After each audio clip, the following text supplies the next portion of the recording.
The population census to calculate the vote value was taken is 1971 census. So 1971 census ప్రకారంగా MLA MP vote value calculate చేస్తారు.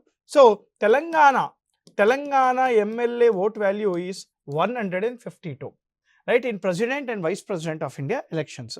మరి highest వచ్చేసి UP MLA vote value 208.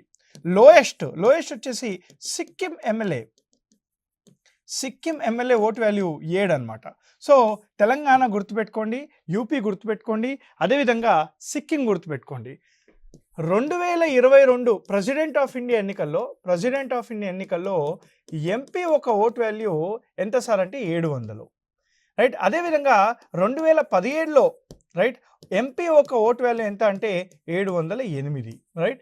Jammu and Kashmir లేదు కాబట్టి మనకి తగ్గిందనమాట.